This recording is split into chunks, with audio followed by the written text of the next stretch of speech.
Hey guys, Condros here, and as you can see, it's it's starting to get a little cold down here in Florida. I know everybody who's up north is just gonna just freaking hate me, but like it actually got down into the 40s today, which is for Florida is really cold. So um, I'm sure like everyone who like lives like north of like say Georgia is like fuck you. but but yeah, it's been it's so I've actually gotten a chance to break out the jacket and stuff. So but honestly, today I'm excited because we're going to be doing a band that I really like a lot that I'm pretty sure very few people have heard of, and they're really good.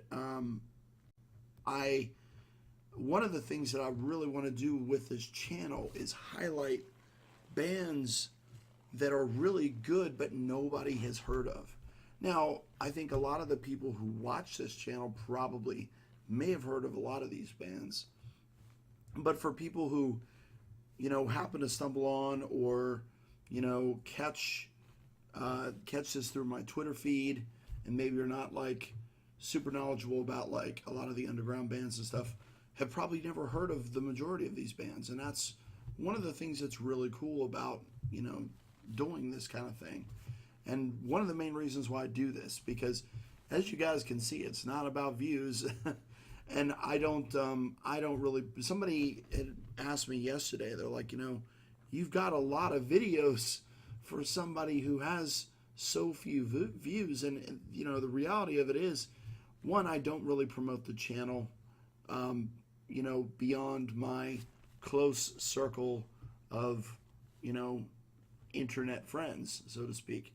So that's really what it comes down to.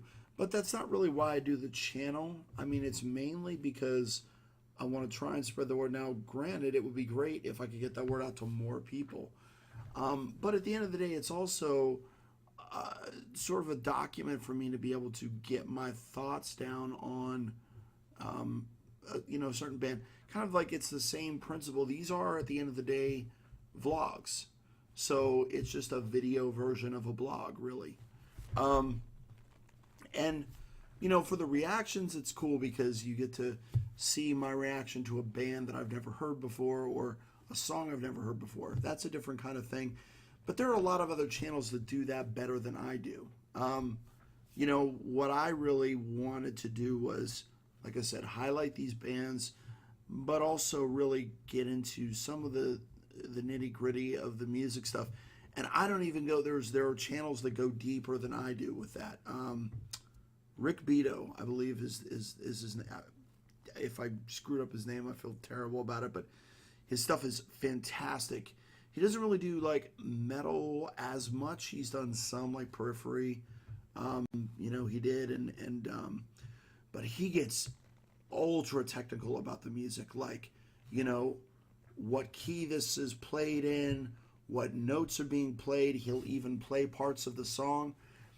That's like really extreme, and I think for somebody like me that's really cool, but that's a very very granular thing that's for somebody who's really into music.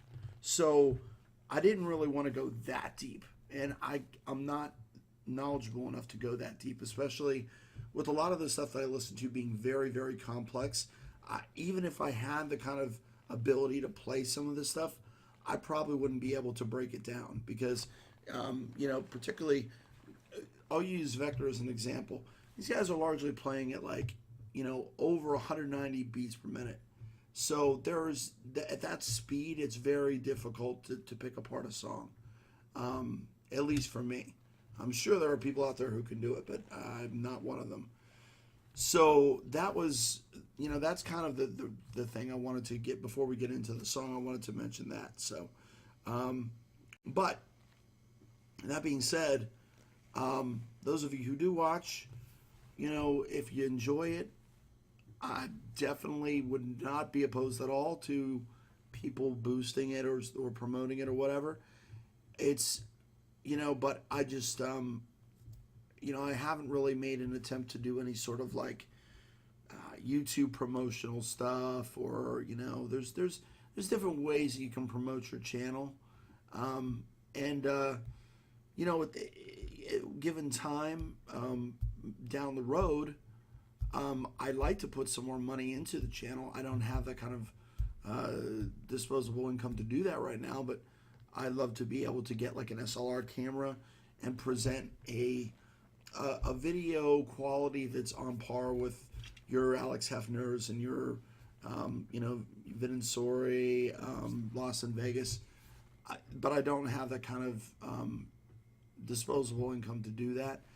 Nor do I have a space that's really the way that, as you guys can see, my apartment is constructed in such a way that I couldn't do like a green screen, really.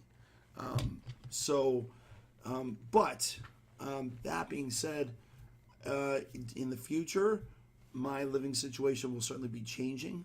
So, with whatever my new apartment looks like, there exists a possibility that maybe I could do, a green screen, like a basic green screen sort of effect.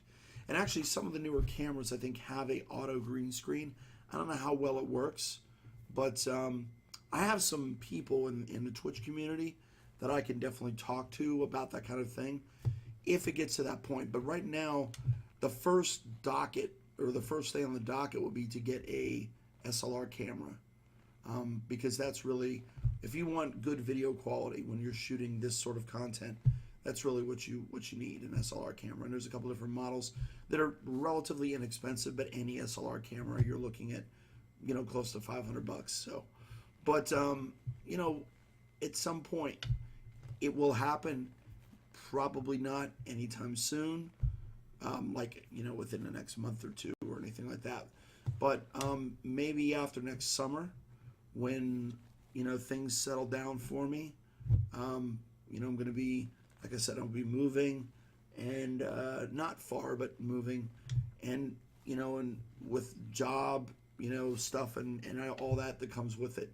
We'll see what happens. So that is one thing I definitely am looking to do down the road. And once I am satisfied with the quality, I probably will feel more comfortable with promoting it to a larger audience. But right now this is what I wanted for it. This is why I did it. I'm certainly not disappointed with how things have gone. So,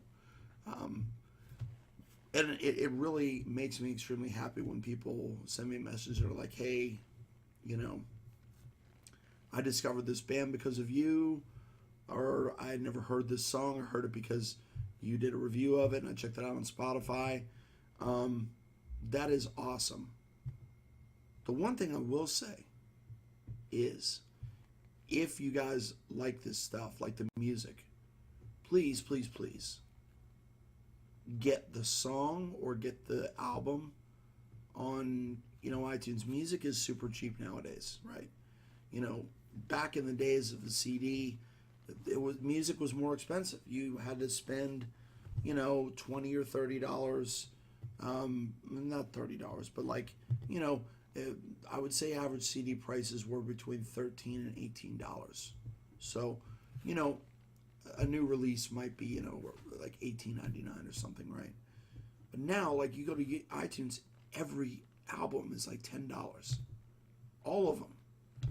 And you could get a song yesterday I bought and downloaded Change of Seasons, which is, Dream Theater, right?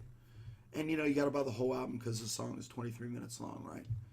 But, you can get an album that's like 75 minutes long, like Terminal Redux by Vector. And that album was the same price as, a 40-minute thrash album. So, there's, especially if it's a shorter song, under that 10-minute, I think it's 10 minutes is their cutoff for being able to buy a song individually. At least buy the song. It's a really tough road for musicians, right? And at some point, I'm going to react to a song from a band called Winterfell. Those of you who are fans of Game of Thrones, the name is obviously going to be familiar to you. The guy who started this band was a friend of mine, and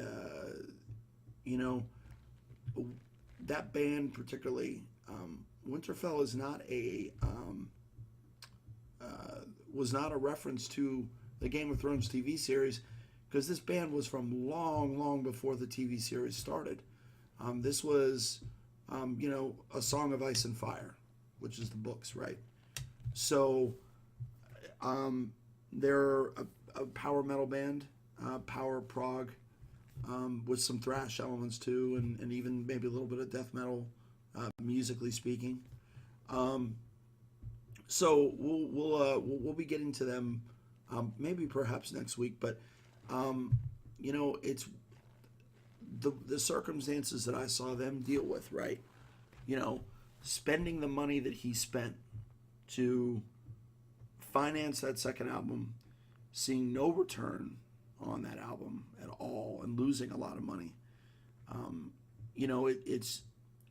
It's a different time now. It's easier for musicians because things like Patreon, GoFundMe, all that stuff. There are ways to make money that didn't exist before. It was all the old school record label BS. So it's gotten better now, but these guys, they still need your support. So make sure you buy music. I never want this channel to take the place of people, going out and actually buying the album. I don't think they do. And I think that's why bands, generally speaking, embrace the reaction community, because no one's going to listen to a reaction just to hear a song, especially reactors like Lost in Vegas, where they chop up the song. Now, granted, that's not a knock on those guys, because I actually really like Lost in Vegas, but they're doing it because they want to make money. They are different than some of the other reaction channels out there, because they're actually trying to make a profit. So a way around the copyright rules is to cut the song up and talk through the song, so you don't get hit with a copyright. For me, as long as my song doesn't get blocked, I don't care. I would prefer that the band gets their small amount of money, for it. And that's, so that, when I look at, and I have, like I said, there's nothing against what they're trying to do, because I think reactors provide a specific benefit, and they are producing content. Yes, it's based off of someone else's material, but that doesn't mean they're not contributing original content. And I think there's an argument to be made there about, would that content exist without the music? And, that's a fair argument to make, for sure. But also there's a benefit to the band, obviously, as we've seen. Bands like, bands are getting new listeners from reaction channels, and so I think that's where bands look at it and they say, well, there's a real benefit to this. We should support these guys. And, I think that's why, I think initially people were very surprised that some reactors are able to get interviews. I think it was AMP got an interview with Jari, I keep saying it, Yari from Winter Sun. And I think that shocked people. Ben and Sori got an interview with Zen from Nea Blivascaris. Head from Korn. A lot of there's been other bands that they interviewed too. They've got an interview apparently coming up with Matt Barlow from Iced Earth. So, there's definitely there's a give and take with this. So, I just wanted to talk a little bit about that before we get into the song. So, enough chit chat. Let's get into the song. This is a really cool band from France, and melodic death metal. You'll see at the top, but they actually even classify themselves, which is very handy. As you know, as melodic death metal, this was from 2016. I believe the album was called Memento Mori. I believe. Let me see here. Yeah, the album was called Memento Mori. Damn it. There we go. So yeah, the album was called Memento Mori, and the song is called Unstoppable. And the band is Aephanemer.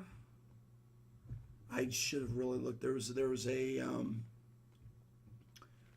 video that the lead singer, she shot a video trying to drum up support to get them onto a festival, Hellfest or one of those, Bloodstock, one of those ones, and she actually said the band's name, and I can't remember the exact pronunciation, but I think it's fairly close to what I said.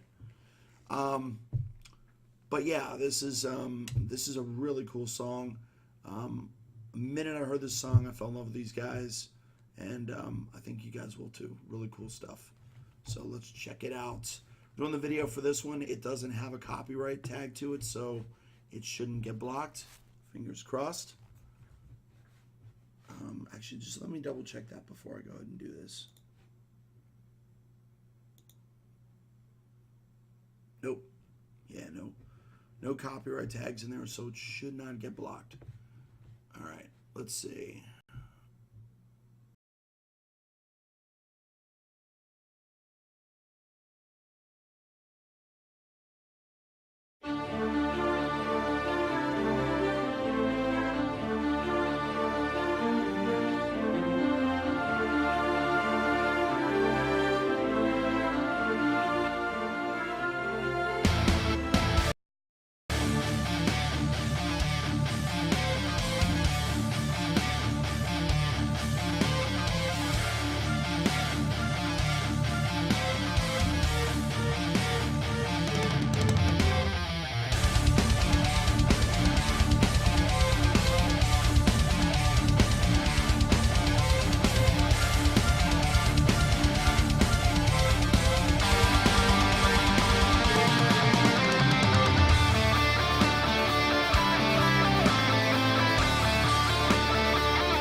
Sleeping with his dreams alive, no shadow.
All right.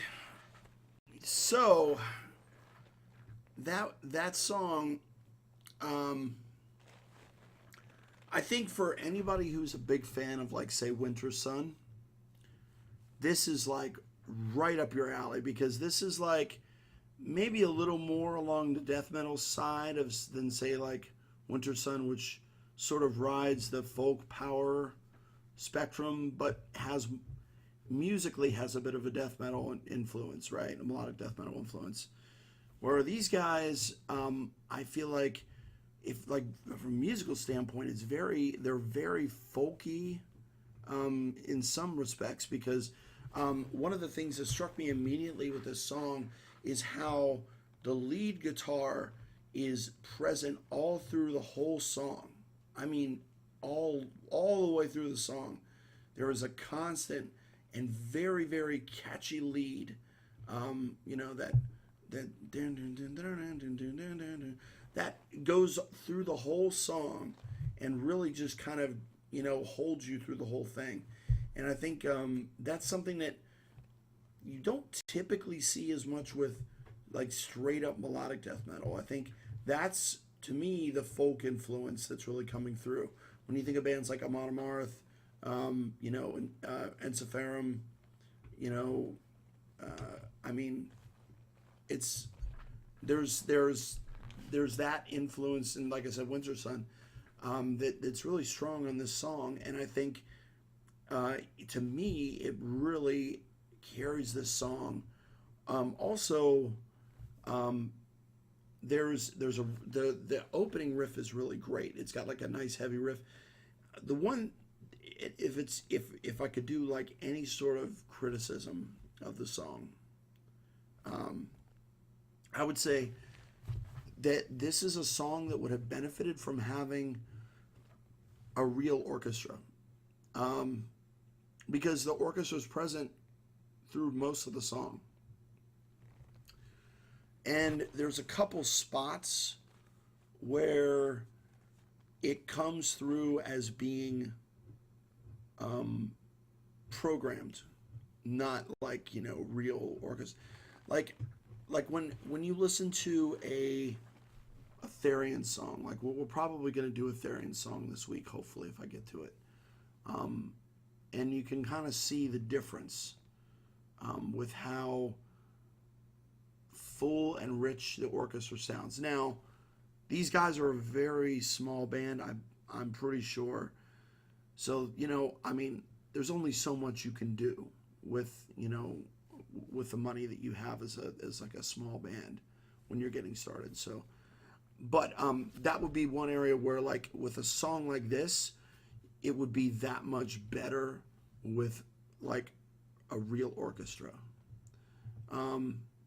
Because this one really has a lot of fantastic string melodies that on like real violin, cello would sound even better.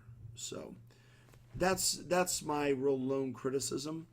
I really, and obviously this is Ladies Week, so we got to talk a little bit about the singer. Let me see if her name is listed in the video description. Probably is not. I was gonna see if she shows up, if she shows up at all in the comments here, like under like her name shows up. But I wanted to say it was Marie, but that's probably completely wrong.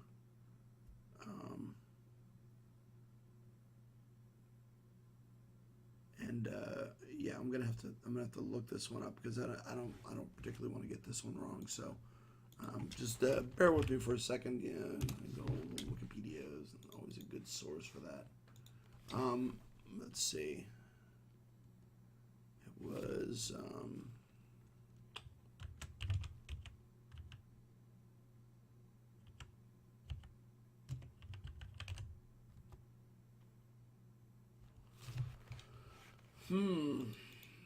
they're not big enough to have a Wikipedia entry, so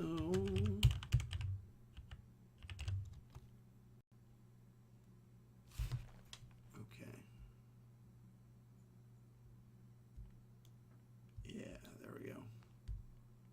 Yeah, surprisingly, not a Wikipedia entry on these guys, which just really shows you how small of a band they are.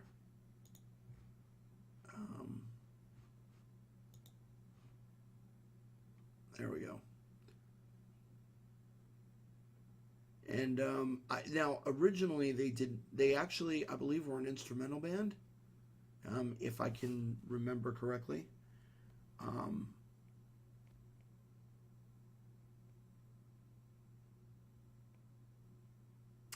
ah, yes. See, I thinking Marie. It's Marion is her name.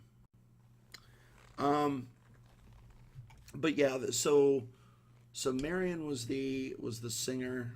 That they She came in. I'm not sure exactly when she came into the band. It was after their first album though. Um, so I don't know exactly what the year that would have been.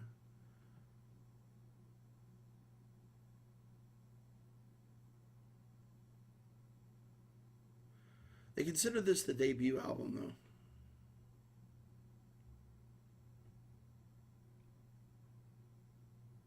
Yeah, they consider this the debut album, and so this was 2016.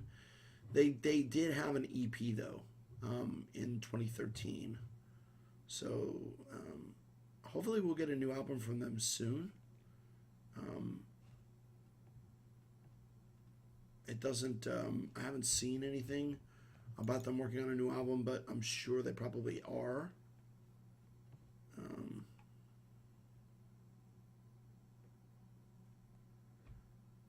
in 2017. Um, yeah, so what they did is um,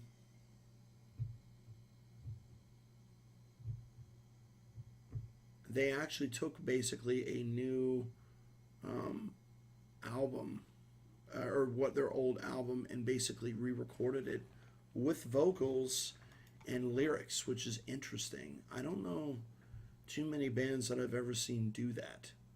Um, yeah, yeah. So these are the songs from their demo, "Know Thyself," recorded with vocals. Interesting, pretty cool that they did that. Also, looks like they have a new female bass player, which is really cool. I mean, when we talk about like,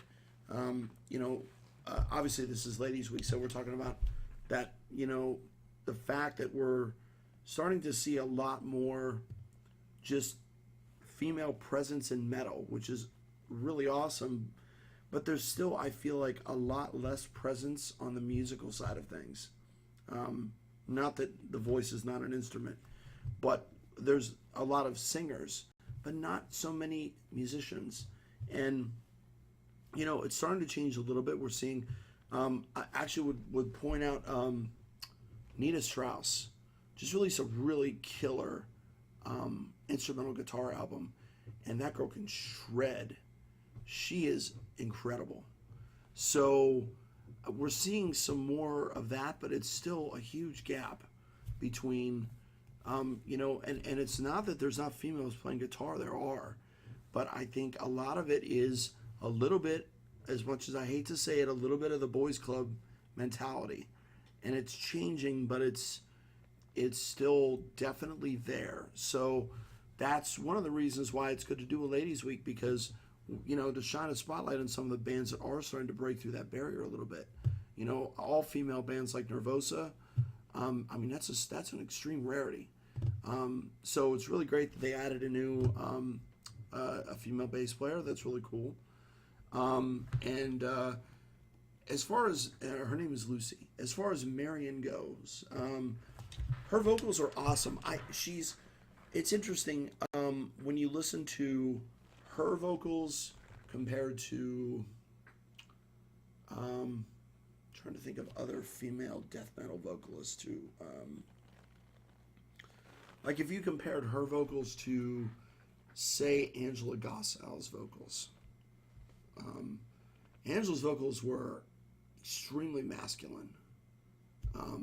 Like her growl was a very male sounding growl. Where Alyssa's growl is still pretty, sounds like a guy growling. And I would say another one who has a very masculine growl, which is offset by her clean vocals, is Tatiana from Ginger. Is another one that has that sort of, with her especially because her cleans are so good. And Alyssa has that too, but, one of my biggest complaints about Arch Enemy, I have a love-hate relationship with Arch Enemy because on one hand, I love some of their stuff, but it frustrates me to no end the stranglehold that Amat has on that band, because I think it's really detrimental to their growth, because they have an incredible lead guitarist who's not good. He does more than just write solos, but all Amat has him doing is basically doing solos, and it's hugely detrimental because his riffs that he wrote when he was with Nevermore were incredible, and you are missing out on a huge, benefit to songwriting that you would get from having Jeff Loomis writing guitar riffs, not just solos. And then, Alyssa is an incredible clean singer, but very, very rarely do they ever let her show. Finally, I think on this most recent album, they had a song where there are some clean vocals, but it's mind-boggling to me that you don't take advantage of that capability. But I think Amat has a very specific vision of what he wants the band to sound like, and like I said, it's I go back and forth on it because I respect that he has a very strong vision for the band, but at the same time I think he's wasting the talents of the people in the band, and that is the problem. And I had a little bit of that complaint with the most recent Iced Earth album. However, I know that Jake came into that process late. So when I heard the new album, Incorruptible, I knew I wasn't going to get any riffs or anything from Jake. It was just solos that they, my hope is that with the next Iced Earth album, we'll see Jake actually involved in the writing process of the music. The one thing is much like with Amat, Schaefer he's almost like a one-man band, right? He writes the bulk of everything. So I don't know whether we'll get that kind of input. And I think, again, when you have a talent like that, it's a real shame that if it gets wasted, But anyways, to get back to this song, I really like her voice. It's a little more feminine sounding than I think some of the other ones that you hear it if you didn't see the video and you really listen closely.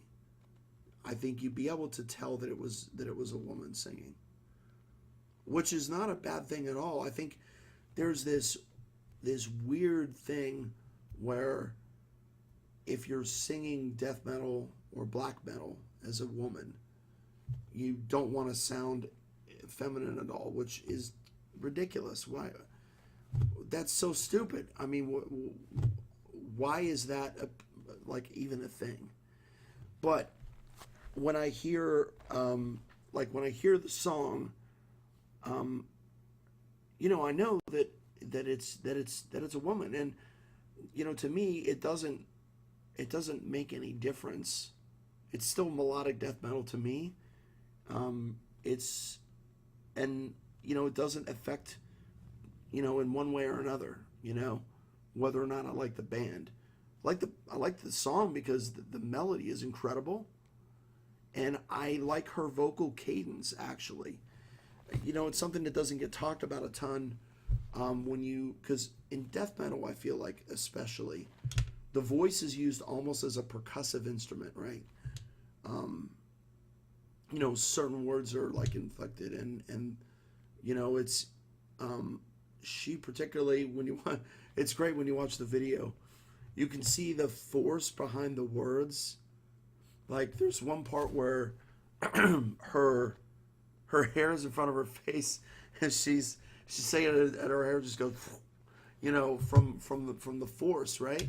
And like I think that to me is really what death metal is really about. When you look at the vocal delivery, it's using your voice as another instrument. It's like people a lot of times get really hung up on the fact that you may not be able to understand the lyrics, but they miss the point of why why the vocals sound that way. And this is especially true in black metal, right? Where there's a really strong reason why the vocals are you know the way that they are in black metal, right? You know, that sort of screeching, like, you know, it's there's a reason why it's like that. So I think people get a little hung up on that. They're not, you know, and I get it totally, especially because I had a very tough time for many years breaking past extreme metal vocals, right? And in the end, there were two bands that did it for me, right? And that was the one that really was the breakthrough for me was Death, which is cliche to say because, you know, Death is like one of the most legendary death metal bands, but it was a specific Death album, and that was Sound of Perseverance. I'm fairly sure if I had heard, for example, Human, I would have had a tougher time, because the reason why I was able to get into the lyric or those particular songs was because the vocals are clearer and higher. So the pitch, the way he sings, right, the way Chuck sings on Sound of Perseverance is like overall much higher. And so by virtue of you know the range, you're able to hear more of the lyrics, right? And I think what I was always having a tough time with was getting past the fact that I couldn't understand the lyrics. And I'm somewhat I'm ADD and somewhat OCD about stuff like that, right? And so I just had a very difficult time when I couldn't understand what was being said. Even if I liked the music, I was having a really tough time with it. So once I got past that, the other one that really did it for me and finally pushed me into fully being able to appreciate death metal was Demonoid. And Demonoid is definitely a band we'll be doing in the future for sure. Demonoid is the supergroup side project of Christopher Johansson from Therion. Also features the guitar player and the bass player from Therion, the drummer from Soilwork.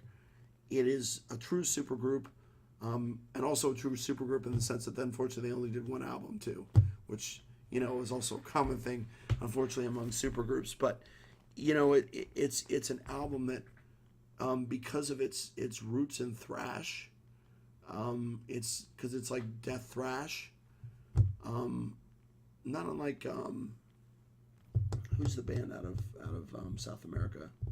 Is it Chryson? I think.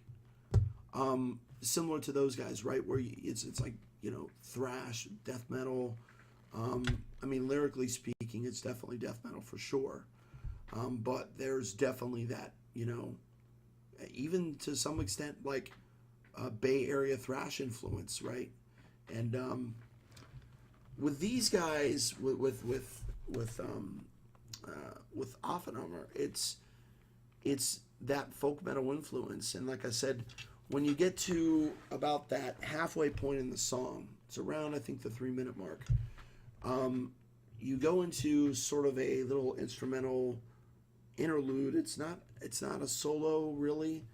It's not a bridge. It's like it's just a guitar interlude, which is almost in a way almost Iron Maiden like, where it's very much driven by this lead melody.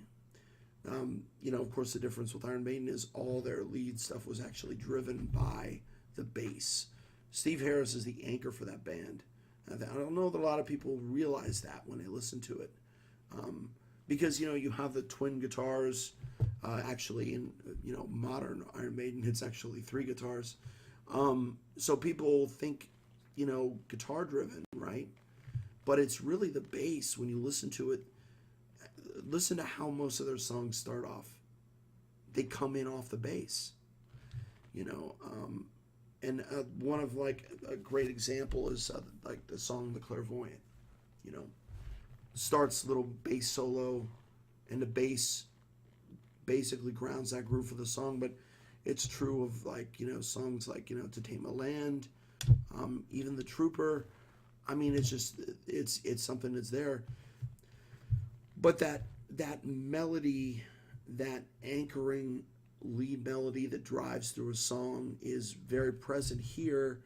And that interlude, it comes through, and then that carries up into there's another bridge verse, and then goes into a solo, which I really like. I love the solo on this song.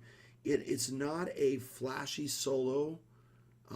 It is, and the guy has great taste in guitars too. I like the Jackson Warrior, but it's based all around the melody we hear all throughout the song. So he's using that melody, that framework, and basically working off of that from the scale to craft this really great solo. And it's not like like super shreddy. It's no sweep picking.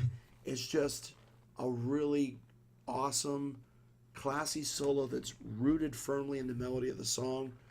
And it's, people talk about an example of a great solo being where if you took the solo out of the song, would the song be the lesser for it? And I think this is a great example of a song where if you take that solo out, the song is definitely lessened by its loss. So really a great example of a good melodic guitar solo. And then when we go back into the song, we have that great intro riff, that heavy orchestra backed piece. But all throughout here, we have the orchestra coming through in various parts. So it's really, and then the structure of the song is just very simple. And yet, at the same time, it never gets boring, never gets repetitive, and it changes up enough by virtue of the fact that it's got a lead that sort of runs throughout the whole song to keep it interesting. But he never strays from that core melody. He just jumps off from it at various points. It's really great. And for anyone who's watching who's also a musician and a songwriter, it's a really great lesson in how to craft a great song, because I think that sort of writing serves anybody who's a songwriter. So that's really my take on it. We'll just take a quick look at the lyrics before we end this. Okay, so sheltered in there since the fateful flight, crafted den, seething with these dreams alive, the shadow will no more withdraw, wicked time has frozen in a dusky dawn. Daylight will never be reaching noon, marvel and despair of a world, dressing not anymore in its cloak of gloom. It's an intro. We'll get back to this in a second, but this is actually really interesting. Nothing hinders the will, nor suffers delay. Time is standing still as nothing more stands in the way. Even if he claims only joy remains, even quite alone in a savage run. The ones that might slow the haste are fated to be hushed. The ones that try to stop the race deserve to be crushed. Interesting. Under a mask of conceit and pride, badly armed with some tricks and a cunning mind, The harmless face the foe unarmed, unnamed, foe unnamed, played the part of a cruel, unfair game, and killed, destroy, the grim enemy groan, only one tremor for a wrong, buried under a bunch of stillborn hopes. Nothing hinders the will nor suffers delay. Time is standing still, as nothing more stands in the way. Even if he claims only joy remains, even quite alone in a savage run. So that's really the chorus right there. And in this, the ones that might slow the haste are fated to be hushed. The ones that try to stop the race deserve to be crushed. That's a little bridge. And then our verses, It's interesting, though, the way that this song is structured, but really interesting to me. The first verse, it seems to be talking about the general depressive nature of the world, right?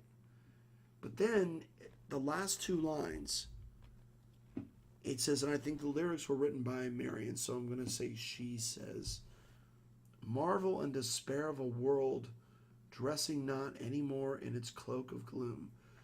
Which, for death metal, is very hopeful lyrics. This is like, there's no more marvel and despair because we've sort of thrown aside the doom and gloom nature of the world. It's actually a very positive, affirming message, which is really interesting. Nothing hinders the will nor suffers the delay. So it's interesting.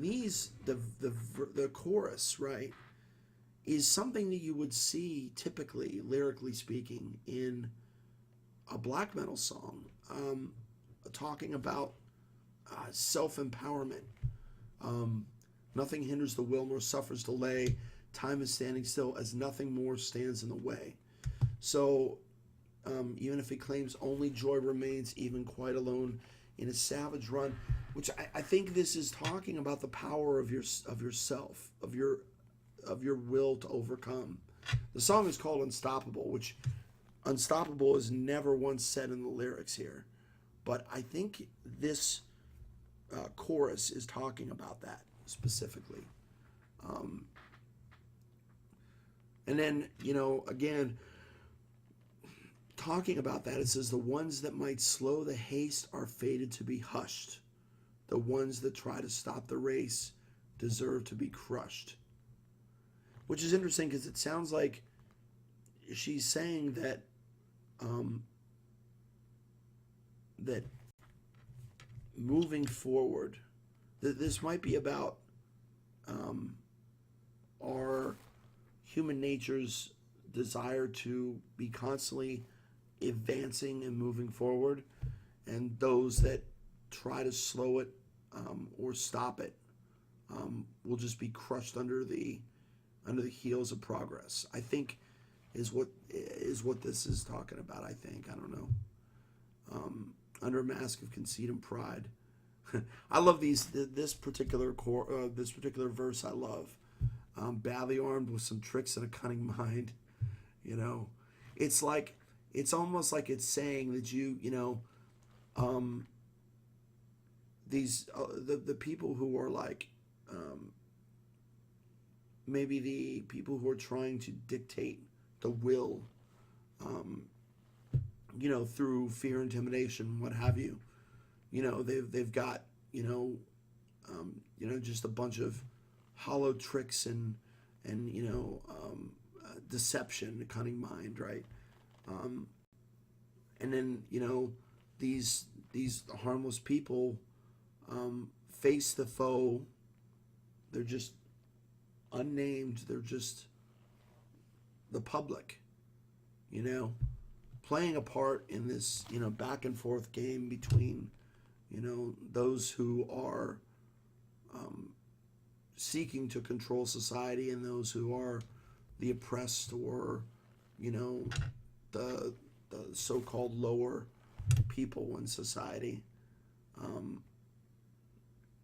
and then killed, destroying the grim enemy groan, only one tremor for a wrong, Buried under a bunch of stillborn hopes. What's a great line? I'm not entirely sure what that means, but it's a great line. And then we go into the chorus to finish things out. Really a cool song. A little vague, lyrically speaking, but that's, some writers are more abstract than others. I mean, half the time when I read the lyrics for a Nabla Viscara song, I have no idea what the fuck they're talking about. I don't know what Zen is necessarily getting at, but and part of it is he said before he intentionally writes things to be slightly open-ended so people can provide their own interpretation. And that could be the case with Marion's writing for this song. I don't know. So, but anyways, that's it for this one. Keep an eye out. We'll be having another reaction very soon, probably tomorrow, for Vin and Sori's favorite band, Unleash the Archers. So that'll be coming soon. But for now, that's all. Stay metal. Calendros out.